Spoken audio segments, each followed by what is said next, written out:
Sidak ini dilakukan oleh petugas Satpol PP Kecamatan Tenjo, Kabupaten Bogor ke pabrik pengolahan air aki di Kampung Gedebuk, Desa Cilaku, Kecamatan Tenjo.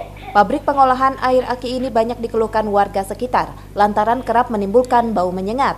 Tumpukan botol air aki yang telah dikemas dan drum-drum air untuk pengolahan air aki ditemukan petugas di dalam ruangan pabrik ini. Dari hasil sidak, petugas mendapat laporan jika perizinan pengelola pabrik ini masih dalam proses. Ya, itu kita minta secara perizinannya, administrasinya semua, dan mereka bilang sih ada ya. Cuman IMB-nya juga kita tanyakan juga, katanya sih belum dibuat, sedang diproses. Dan tapi kita kejar terus Pak, karena kita tidak butuh jawaban, kita butuh bukti otentik.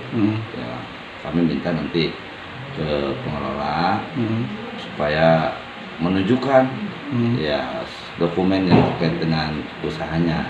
Itu aja Bang. Itu dia produksi apa sih? Itu pembuatan air aki. Air aki. Ya, pembuatan air aki. Ada dampak lingkungan nggak sih? Nah, ini yang sedang kita koordinasikan dengan lingkungan hidup, dinas lingkungan hidup. Kita sudah sampaikan ke sana, kita pertanyakan nanti ya. Mungkin ada sebentar lagi juga, tidak akan lama lah ada jawaban dari sana seperti apa. Karena kita awam ya terhadap zat-zat kimia ya, awam. Sehingga kita hanya antisipasi dalam perizinannya aja, seperti izin lingkungan dan sebagainya. Dan itu sampai hari ini kita belum melihat itu. Belum ada ya? Belum ditunjukkan dokumen-dokumen lengkap? Belum ditunjukkan, dia hanya janji nanti Pak saya bawa dokumen-dokumennya.